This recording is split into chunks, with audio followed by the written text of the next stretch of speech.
Good afternoon. I said 3 minutes, so I will stick to that. My name is Kathleen Bailey, and I'm introducing myself to you. I grew up in the Western Springs Church, and now I am a member of the Hinsdale United Methodist Church, for those of you who haven't met me before. I've been attending here for over a year. I started coming before Western Springs merged, and I went back to Western Springs with tidings of how welcome that we would be there. So that's my story. If you want more of it, you can ask me questions later. I am your new church council chair. So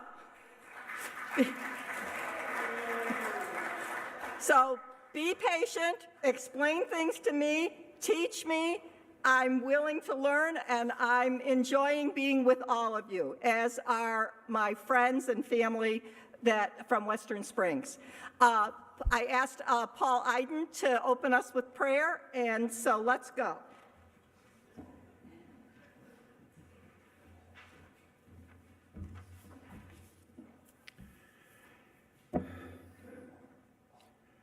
My Lord and my God, you are the one, there is no other. You created this universe with 100 billion galaxies, and you created this earth and all the plants and animals that are in it. And you willed our souls into existence, and you slipped them into an embryo, so we are your children. You watch over each of us, and you guide us, and you continue to put good people and good situations in our path. Thank you for all of this goodness. Please help us to understand your will for our church. Please help it prosper. Give us wisdom. We need you to send your Holy Spirit to whisper insights into our minds. Thank you for sending your child, our pastor, Grace, into our lives to continue to bless her and guide her as she shepherds us in your name. And continue to watch over and bless the beautiful people you have sent to be a part of our church community. In the end, we trust you, O Lord. You are our God. We place our times and our lives into your hands. Thank you, Jesus.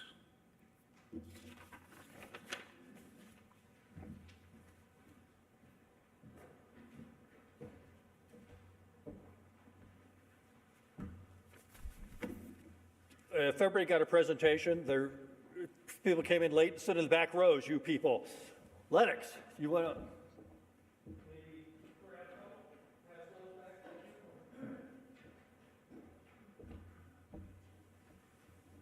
There's a ton of material in here from finance. This is our one time to really give an overview of a lot of activities. I'm not going to go through word for word on these slides, but that's why I had them printed so you can take them home, look at them at your leisure, make notes on them. If there's any questions or follow-up, give me a call or we can chat at a later time. But I really wanted to summarize our overall church financial picture. Our full financial statements, we've had a preliminary close of our 2024 books. We'll have our full financial statements in all the detail, and the 2025 budget will be available in all its glory in about 2 weeks. And I think for this interest of time, if we could hold questions till the end of the presentation, because I think a lot of this will wrap itself together. Pledge results. Awesome. Thank you for your steadfast support. Our pledges ended up 2% to 466,000. We had 8 new pledging families, and if families that pledged in 2024, 50% of them increased their pledge for 2025. We had 78 pledging families, equal to what we had the year before. And obviously every year something happens, people move, people pass away, but we were able to keep our numbers and our dollars in shape. So I really thank you. And as we've said, and we're very honest and blunt about it during the stewardship campaign. We know it's an uncertain time. We got a pastoral transition. There's a lot of angst, but the steadfast support of this congregation came through once again with flying colors. So all I can say is thank you very much for your support. What about our financial results for 2024? Very confusing. It was a total transition year. For those of you who remember, when we started, we had the Montessori lease, we had the Western Springs, we had all sorts of one-time expenses. As you recall, for the Montessori lease, we had a one-time payment for them to help offset some of their cost of renovation. We had brokerage expense fees, we had legal fees, we had all sorts of things. But at the end of the day, if you look at what our core operations, our total revenues exceeded budget at $676,000, and our total expenses were on budget. Our staff expenses were lower than budget, and our building expenses were slightly higher. But at the end of the day, we had a small deficit, and originally we had budgeted a larger deficit for this year because of the transition. Plus, we had anticipated using trustee reserves, which we did not do. So at the end of the day, we ended up with a strong 2024. And again, thank you. We can't do it without the generous people in our congregation. So let's go to our budget overview. Very preliminary. We're still working with this. We've gotten input from the staff parish on what they see coming. Work with Bob Hooks on trustees, which are the bulk of our expenses. But at the end of the day, we've got the foundation of our strong pledge support. Montessori, our lease payments under the contract start in March, so that will be $77,000 that we'll receive for lease payments. And recall, they started paying us about a little under $3,000 a month for shared expenses, heat, electric, maintaining our landscaping, our parking lot. They pay 40% of that, and they started that in July of 2024. So all in for this year, 2025, we expect to get about $112,000 benefit from the Montessori lease. Staffing, as you know, part of the campaign, we were looking to improve what we were doing in community outreach and communications, look to hire a youth leader. We're in the midst of a pastoral transition, so the timing on that may be delayed. Jim might have some perspective, but I think the answer is it's kind of hard to be adding staffing when you're in the midst of a pastoral transition. So our desire is still there. The timing, I think realistically, will be pushed back. But the bottom line is, with the revenues we have the resources to accomplish what we need to do in the community and to help grow the church. And so now it's up to us can we put the programs and people in place to do that. The next slide, I think, is really the most important slide of everything I'm going to say, because I know sometimes we get caught up in month to month, year to year, issues. We're happy, we're not as happy. But I like to put this in a strategic, what I call the strategic financial summary. We know we need to grow the church. We've got an older demographic, but we have to also make sure we have the resources to grow the church. I want to go back to the Copper Cross. Copper Cross, for some of you who may not be as familiar, particularly from Western Springs, is our endowment. We started that in concert with our 50th anniversary in 2009. We just had a campaign, become a member, let's get it started, and then with future gifts, memorials, bequests, it would grow over time. That first year, we had $124,000. At 12/21/24, this last December end, we had $1.84 million. I want to say that again, $1.8 million. That's the power of support over a long period of time, and it's invested in the markets. And the Copper Cross pays out a 4% distribution to help us with our annual budget on a rolling 12-quarter basis. That's how the charter was established back in 2009. It served us very well. And so for 2025, that's going to contribute $65,000. And over the course since it started making distributions, it's distributed $613,000 in the annual budget. So if you think about strategically setting the Copper Cross up in 2009 with all of your support, it has paid dividends. It will pay dividends into our future well beyond my time here. So it's an awesome thing. And I think that was the first big strategic decision the church made that set its financial picture on a strong course. The second was Montessori. Montessori will contribute, as we talked about, between the lease payments and the expense reimbursements, $112,000 this year, and it should average, it escalates over time. We'll have a full year in 26, $125,000, $130,000 escalating over the 10-year initial lease term. So that was big. You go to the next page, student parking. You don't think about student parking, except maybe you get aggravated if you're over here someday and you say, what are all these people in our parking lot? Student parking contributes $35,000 plus a year to us, between $35,000 and $40,000. It's unused space for 99% of the time. And by the way, it also is a community service. The kids at Hinsdale need this space. There's not parking at the school. So it's a helpful, it gives us some visibility, and it provides, like I say, revenue to the church. So when you add those three up, Copper Cross, Montessori, student parking in 2025, that equals just under half of our total pledge revenue, 46%. So if you step back and just said, wow, if we hadn't done these things, what resources would we have to run the church? We would be severely constrained. So I just want to say that, there's been a lot of foresight in this church over lots of years, not just starting in 2024, and it has kept us in good stead. And the other thing is we talk about, strategically, if you look around, you read, whether it's the Methodist publications, church publications, New York Times, many churches are closing. Why are they closing? They're closing for two reasons. We're a more secular society. That's a big headwind. Second is a lot of churches have these antiquated buildings. We love our west side of the church. It's 66 years old. It has issues. And so what you see in a lot of churches, and you see it all across the Northern Illinois Conference, they are having to devote all their resources to try to maintain their building. The roof's leaking, the furnace, something happens. And as a consequence, it's draining resources, it's drained endowments at a lot of churches or their reserves, and it's taken away from programs that they could have. So it's sort of a death spiral.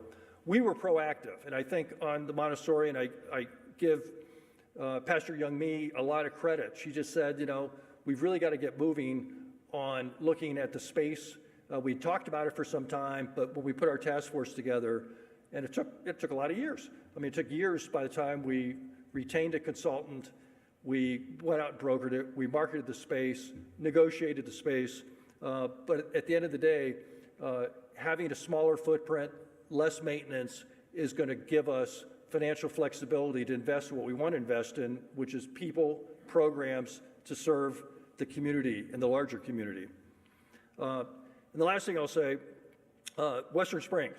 Western Springs, not only did we get Kathleen and a lot of other members coming, they were cash poor, but asset rich. And they are a prototype of what we were talking about before in churches, as their attendance went down, trying to maintain the building.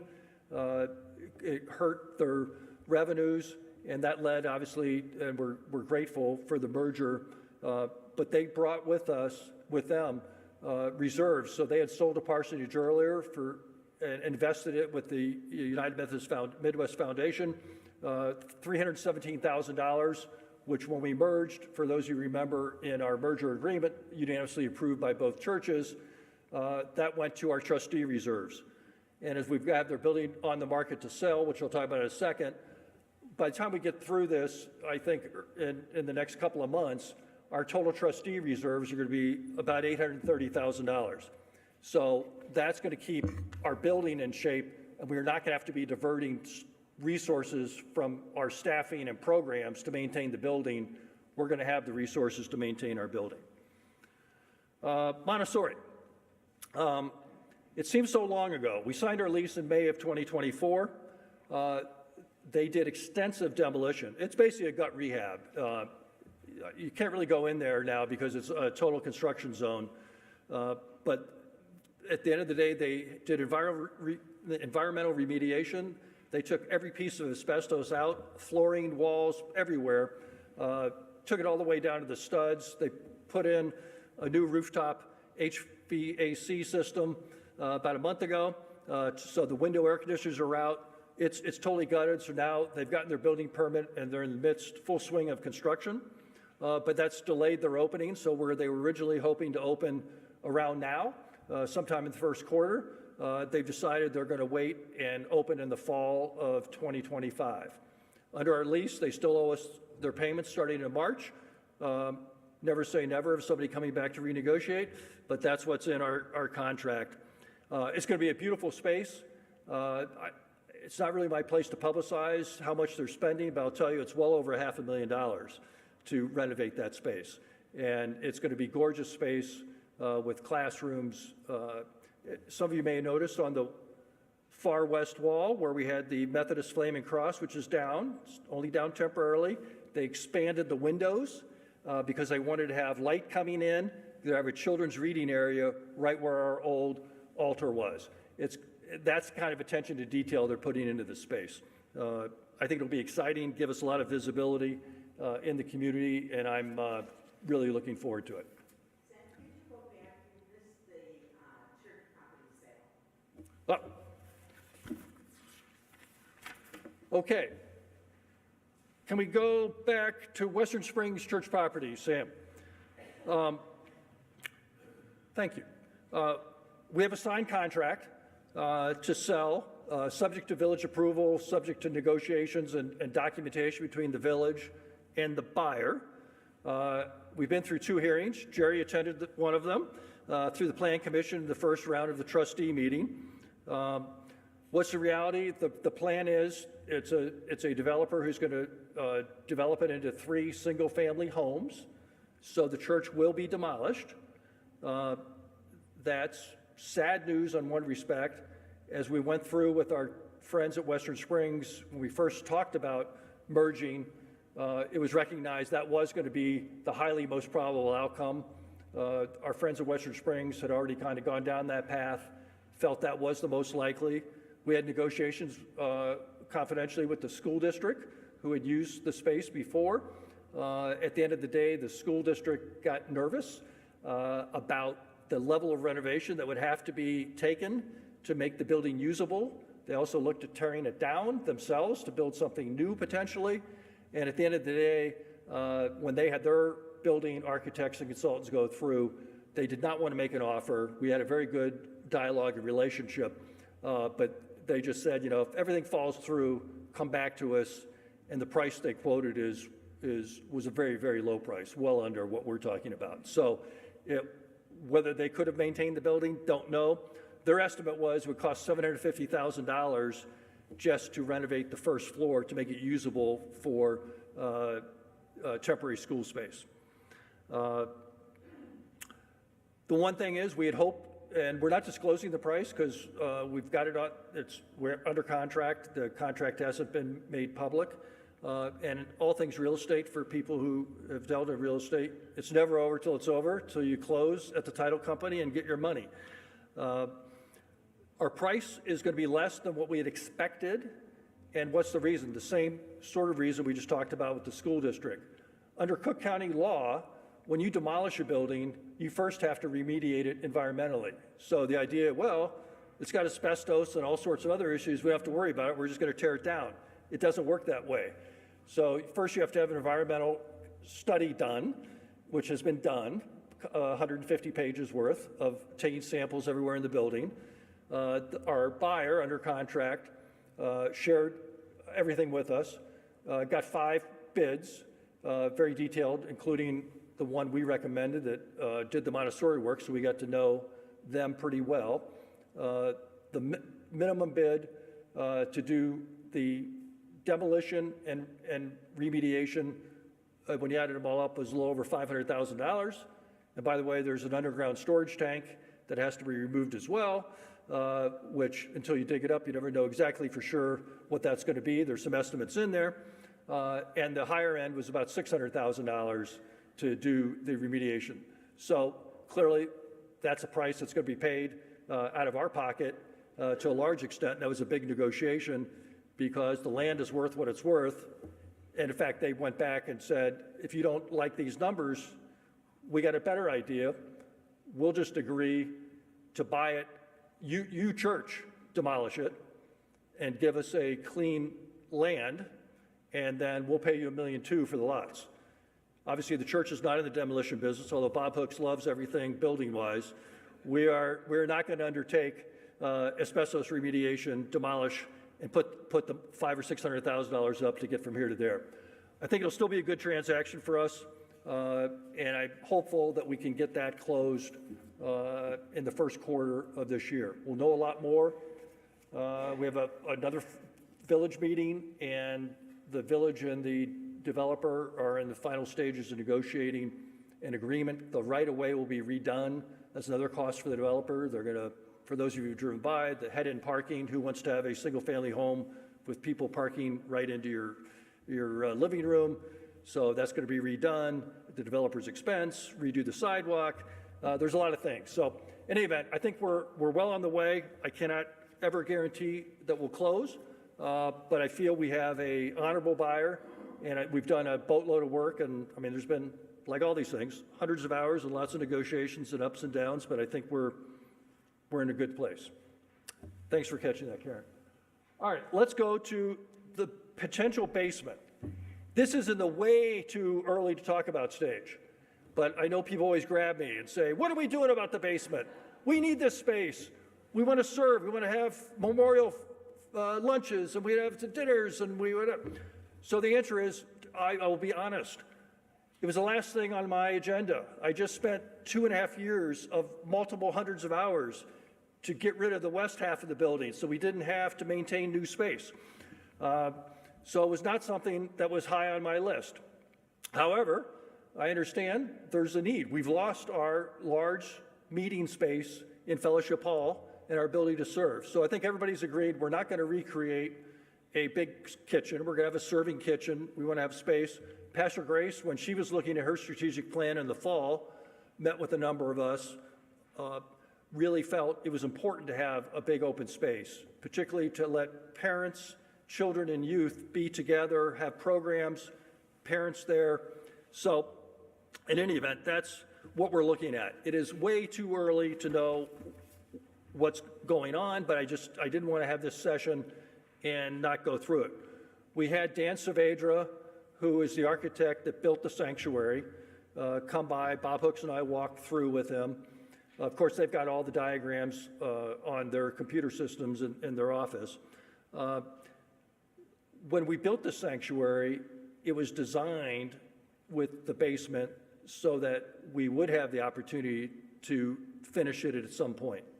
In fact, I look at Dan Irwin because he ran the building, and I still remember we had a meeting, not here because it wasn't built, to say we can't afford a basement because operating costs, the construction estimates were too high.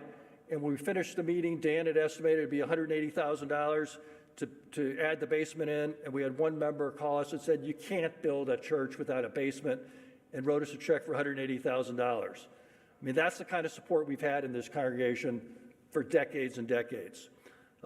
Any event, it was designed with it. You can add the HVAC to get in. It supposedly meets all the zoning codes, building codes to do it. So what do I know? This is not my expertise.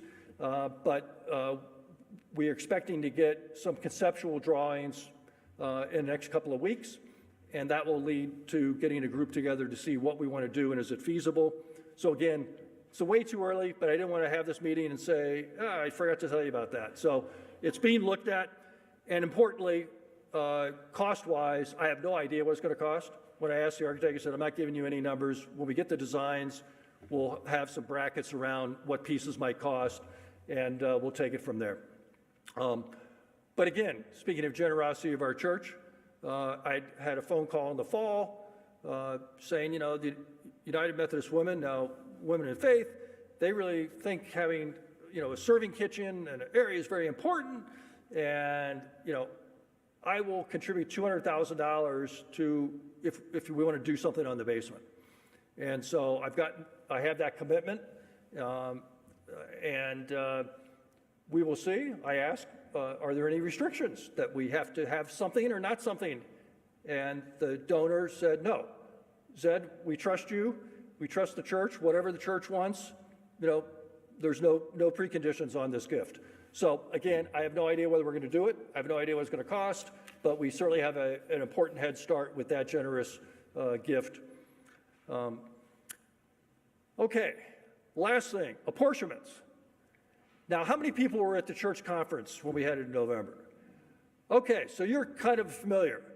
Some of you may remember that the DS was very thankful for us paying our Northern Illinois Conference apportionment, but she wasn't so happy that we hadn't paid our General Conference apportionment. In fact, some could say she was pretty displeased with me. But what is the apportionment? I don't want to drag this out because we could have a whole hour on the apportionment system in the church. The first bullet point, we're going to move forward, Sam, to the apportionments to the UMC. More slide. Keep going. No, backwards. One more back. Okay. If you go on the website, I know a lot of people have been lifelong Methodists. Some got married into it.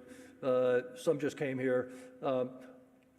Connectional giving is really the core tenet of the Methodist Church. And what's that really mean? In my layman interpretation, what it says, you have an individual church or local church, Hinsdale.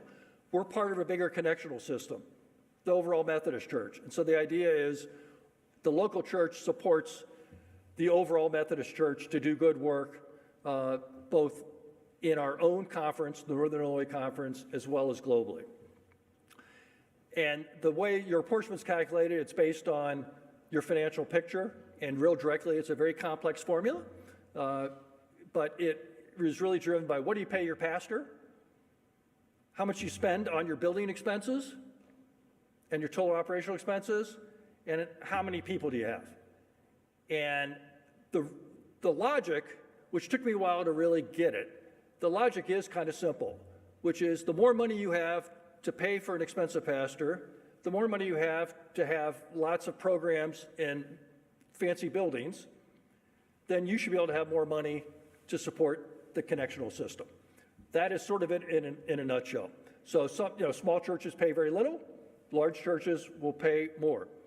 We've always paid our apportionment to the Northern Illinois Conference since our inception, and that was $59,000 in 2024. And plus, we give money to other missions, which includes supporting missionaries, UMCOR, lots of other things. So the history of, we always had one apportionment. We got a bill.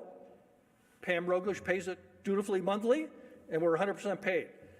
When the schism in the church around human sexuality happened, for some reason, kind of honestly unbeknownst to us, a lot of churches decided, hey, we're not going to pay for the General Conference because they're the ones creating all this issue. We're just not going to pay them. We'll just pay our local apportionment. So they ended up splitting the bill and sending you a bill for the Northern Illinois Conference and one for the General Conference. We never got the General Conference bill until the middle of 2024. So we noticed from time to time they'd allocate somewhere to our Northern Illinois Conference apportionment to other things.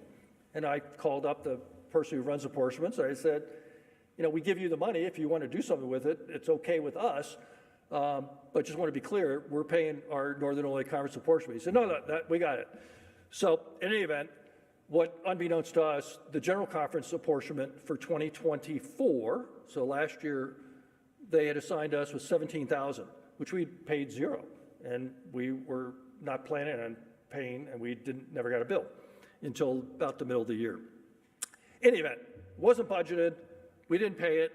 We felt a lot of things, like I say, the General Conference apportionment goes, supporting missionaries, supporting the development of pastors, and general world relief like UMCOR, supports black colleges, does lots of things. We're not saying they're not good causes, but it was not something we had paid. So the one thing I do want to put in perspective, we're at the background, yeah. Go one more. The conference gives you a number, and then the question is, do you pay it? Like I say, our $59,000, we've paid 100% forever. If you look across all of the Northern Illinois Conference churches, they collect about 75% of that number. And you'll see some big churches like LaGrange pays well under half of their apportionment. So it's not just like it's only little tiny churches don't pay. It's like And they're all public, it's public released, it's on their website. If anybody wants to look, I'd be happy to send you. You get to see what every single church in the conference gets apportioned and what they paid. I've got the numbers through November. So it's public information. And this general conference piece, which was definitely confusing to me, it looks like they'll collect about 30 cents on the dollar, about 30%. So the question is, we got chastised by the DS. It was okay. And in going forward in 2025, they've come back and combined the apportionment, so we'll pay our 100% apportionment going for 2025. So this will not longer be an issue. It'll be a big number, $72,000, and it's in our planned budget. So the question was, should we do anything about 2024? And we had our own views of, yes, no, maybe. And in consultation with our ad council co-chairs at the time, with Dick and Kathleen now the chair, we thought we should probably make a good faith payment for the 2024 and talked about what that might look like. And so what we had proposed that we'd pay $5,000 of the initial 17. And frankly, I think just showing, we understand it, we're trying to be supportive. It wasn't in our budget. 2024 is a huge transition year for us. We had a deficit because of all the startup costs, and we think there's more than enough confusion. Plus, after that conference, a family generously donated $1,000 to help pay for this, mostly because I think they were feeling bad for me. So I always appreciate all the support. So in any event, I think our plan would be to pay $5,000, and honestly, I could accept doing nothing to doing more, but we thought that was a kind of a good faith effort to try to clear the decks looking backwards so we only look forward. And then maybe selfishly, since we are, and I'm going to turn over to Jim, we're in the midst of working with the DS and the bishop on getting a new pastor, it might be helpful to show we're hearing what they're asking for and we're trying to make a good faith effort, and that might hold us in good stead. So that is, in a nutshell, conclusion. That was a lot to digest. Take it home. Any questions, feel free. We always try to be transparent. It's not our money. It's our collective resources that we've been given, both everybody in the church today and in previous generations. So we want to be good stewards and share everything we know. And again, I'd say, as we go into our 66th year of existence, we know it's a challenging time. This too we shall get through. We've gotten through a lot of challenges in our past, and I thank you for all your support, because again, we couldn't do it without the support of the congregation. I mean, that is the bedrock of how we exist and survive and look forward to thriving as a church. So if there's any quick questions, I'll answer them. Otherwise, we're going to introduce my friend, Mr. Chadwick, from the Peanut Gallery. Yep. The boiler is more than 60 years old. Yep. And the greatest portion of the heating that's done is in the western part. Yep. Although some is eastern. So if something happens to the boiler, what role does Montessori and HUMC? Because the boiler. Okay, for those who ask, the proverbial question, what about the boiler? The boiler is old. It's going to blow up someday. And who knows what it's going to cost? My friend Bob Hooks has it inspected every year by Heating Engineering. They say this thing is a tank. Don't worry about it.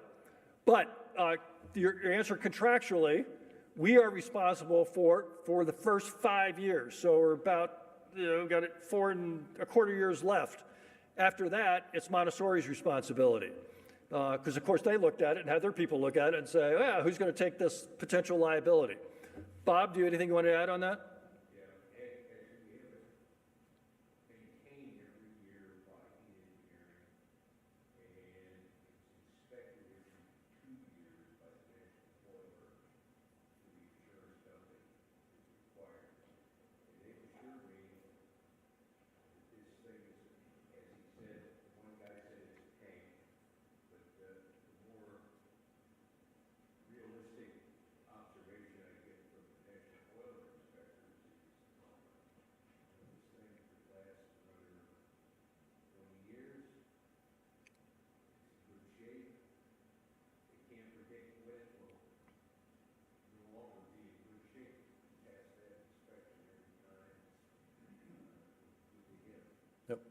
So for those, did everybody hear Bob? Basically, it's inspected both by Heat Engineering annually and by a boiler certification company. But the answer is it's old. So yes, that is a liability and one of the things that we've got to reserve money for, because if we had to replace that tomorrow, whether we replace it as a boiler or what we do, I have no idea. But just assume it's a big number. I make up numbers big, $100,000 type big number. Bob thinks he could maybe do it better, but it's a big number. And so that's a liability on the church. And one of the reasons why, when we did the Montessori, we were looking to, that was a big negotiation of how long for us and how long for them. Any other questions before I turn it over to Mr. Chadwick? Yes, ma'am.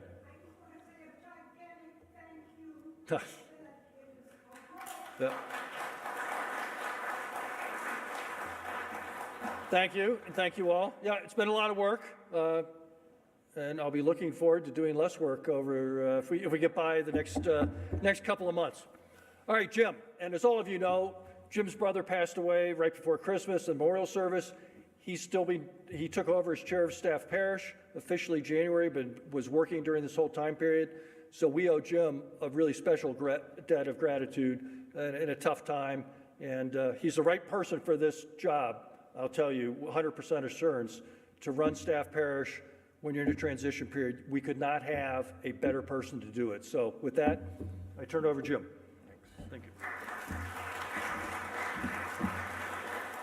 All right, thanks, Zed. I appreciate that. So, Jan, thanks for stepping up and saying thanks to Zed. That is an unbelievable amount of work, and I think we owe a deep gratitude to Zed, to the members of the finance team, to the transition team, if I'm calling that the right group, and just everyone out there that's continued to support during this time. I think it's safe to say we're on a much stronger financial position today than we probably were a couple of years ago, based on soldiering through making some of these tough decisions. The partnership with Western Springs, the resources that will come from that, both financial and people, as we've already seen by Kathleen stepping up and taking on the chair of Ad Council. That's the Lord at work there. So all that's very positive, and we should feel good about where we're at and going forward. So a great update from Zed. So so in terms of staff parish, when we scheduled this meeting a number of weeks ago, I wasn't sure if I'd have anything to say, if we would have any news, but we do have news. I did get a call from the DS, I believe on the 8th of January, saying that Pastor Grace would be back with us, and we talked about a return date. And based on some things I had going on, and much more so a desire to have some proper time to communicate this to staff, to communicate it to the congregation, which we did this week. We settled on a return date of the 21st, which is this Tuesday. So Pastor Grace will be back with us starting on Tuesday, based on the announcements that were made this week. So, we've been very fortunate in the last, 5-6 weeks to have some strong interim leadership, particularly provided on Sunday morning by Pastor Dwight and Pastor Barbara. That was on full display today. So very thankful that the DS was able to partner with us and just provide a time, I think, some personal time for Pastor Grace, for us to kind of refresh, maybe heal up a little bit, and await the Lord's leading here going forward. So we have been in touch with Pastor Grace during this time, during these weeks. Paul Iden's been speaking with her on behalf of SPRC quite regularly. I had a very positive conversation with her this week. Cheryl Francis from our SPRC committee also had a conversation with her this week. And I think she's ready and fully committed to coming back and serving during this time until we do transition to new pastoral leadership on June 30. That has not changed. So yeah, just really want to restate what I said back following the Charge Conference. We need to support our pastor, okay? Our pastor, I think, is committed to supporting us, and I trust the Lord's leading in this direction as well. And we may look back on this time and say, wow, it's great we had Pastor Grace back for this period of time before we transition to new leadership. So that's my message this morning. Look forward to supporting Pastor Grace, working closely with her in the weeks and months ahead, and certainly working closely with the DS as our committee will as we start to transition and look at a new pastor that would be appointed here at HUMC early this summer. So with that, more than willing to take any questions you might have that I might be able to answer. Yeah, Karen.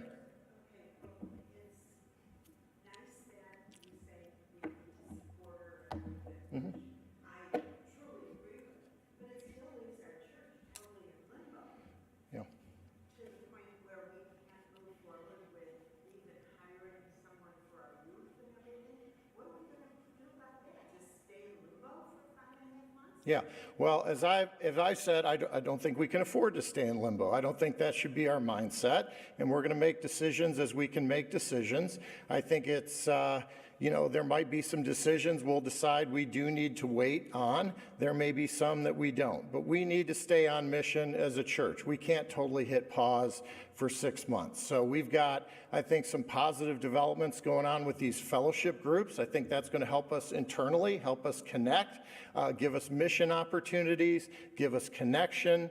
So things like that are going to be going on, but let's not have a mindset of being on pause for 6 months. We can still do things, we can still serve, and we can still connect to each other, and I think that's important.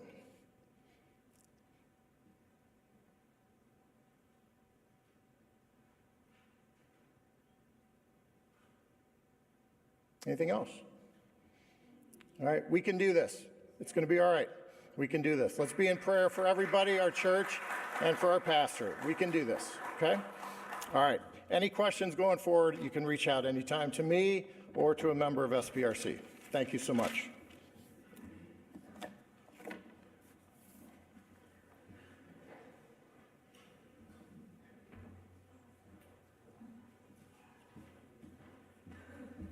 So back to me.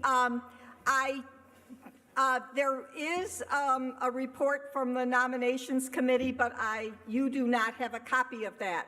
But they did come up with a full slate for 2025. And I guess before we go into that, even though we're already there, I'd like to have everyone who served in 2024 please rise. Okay. Yes, that gentleman did. That gentleman did. Thank you.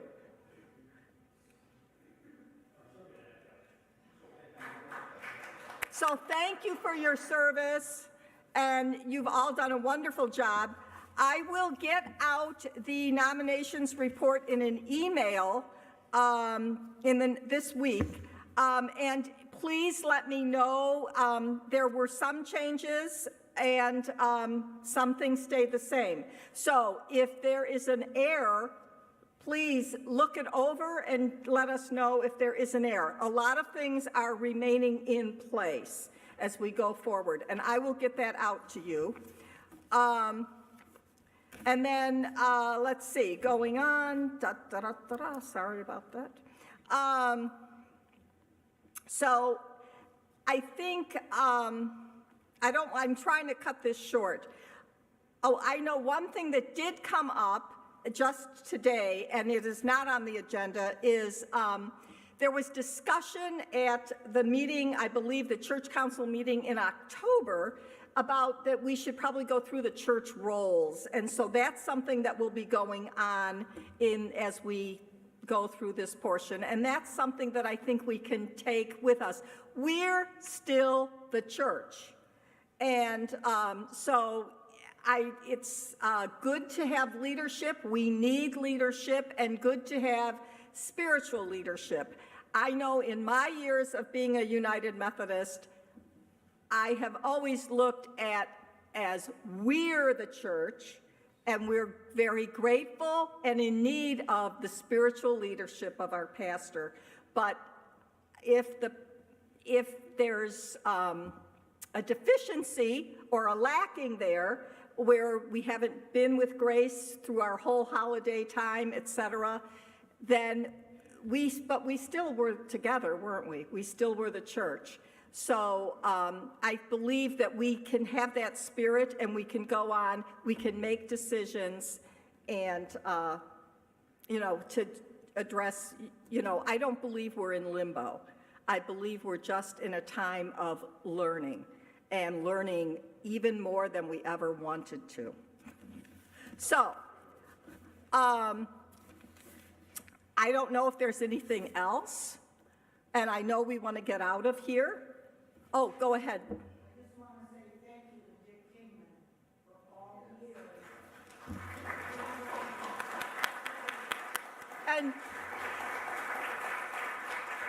And I want to say thank you for, yes, Diane, for what Dick has brought to this and how Dick has helped me. And I have very bad news for you, Dick.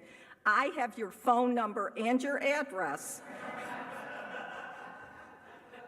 And don't think I won't be calling on you to say, what do you think? So anyway, and that is where I maybe can do this, is because all of you are a great wealth of knowledge and I'm trying to think, thoughtfulness and countenance. That's the word I want to use, is that there's all of that, and I appreciate all of that. I'm looking forward to working with all of this. So did you, excuse me, Mr. Hooks, Bob, you were an agenda item, but you did make your report about the boiler, that the boiler's going to keep us going for a long time. Do you have any other trustee report? Okay. Well, I'll make a report for you. Doesn't that hallway going to the west look great? Thank you. We got that done. So, good job. You want me to pray, or you want to pray, Paul? Oh. Sorry to interrupt. Then you can pray. Just wanted to say this in person versus email. It's with a heavy heart that for personal reasons I am resigning today. I love this church and I've loved working with all of you. You're a jewel, but the last 9 months have taken a toll, and it's probably more than I can bear. So I love you. I wish you the best. You're awesome people. And so God bless you. Oh, thank you, Lisa.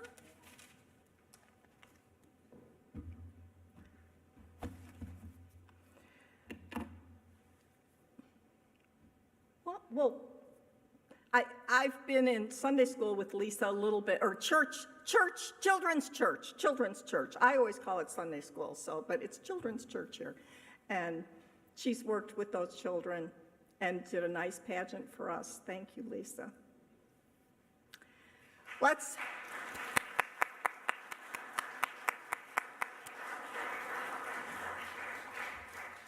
So let's close in prayer. Holy God, you are the creator of all things that we know and all the things that we don't know. You're the creator of the universe, and you're the creator of little old me, and I do mean that. That's how I see it.